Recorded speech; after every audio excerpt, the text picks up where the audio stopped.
محترم سامعین السلام علیکم۔ آج میں آپ سے جس عظیم ورثے پر ہم کلام ہونے جا رہا ہوں وہ نہ صرف تاریخ کی ایک سنہری یادگار ہے بلکہ ہماری قومی شناخت، آزادی اور قربانیوں کی علامت بھی ہے۔ جی ہاں، میں بات کر رہا ہوں لال قلعے کی، جو دہلی کی سرزمین پر واقع ایک عظیم تاریخی قلعہ ہے۔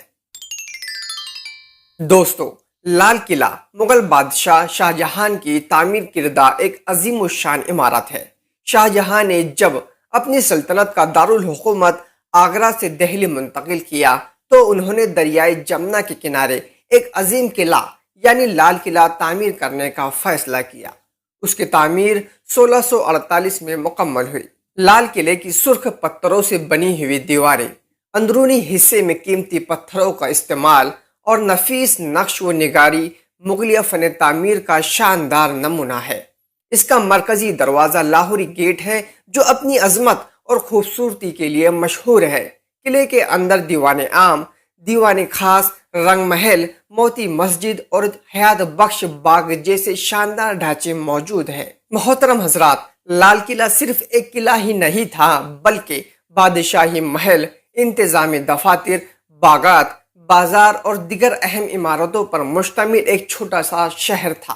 اسے عظیم مغل معمار استاد احمد لاہوری نے ڈیزائن کیا تھا جو تاج محل کے معمار بھی تھے۔ پیارے دوستو، لال قلعہ مغلیہ عہد کے عروج و زوال کا گواہ ہے۔ 1857 کی جنگ آزادی میں یہ برطانوی قبضے کا مرکز بنا اور آخری مغل بادشاہ بہادر شاہ ظفر کو یہاں سے ہی گرفتار کیا گیا۔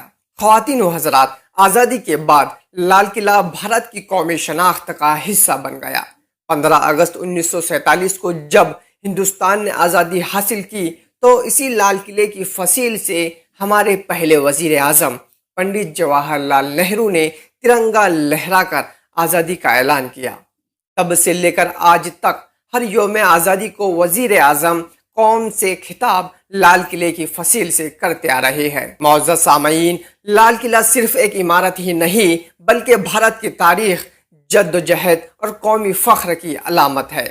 یہ مغلیہ عہد کی شان و شوکت اور بھارت کی آزادی کی داستان کو سمیٹے ہوئے ہے۔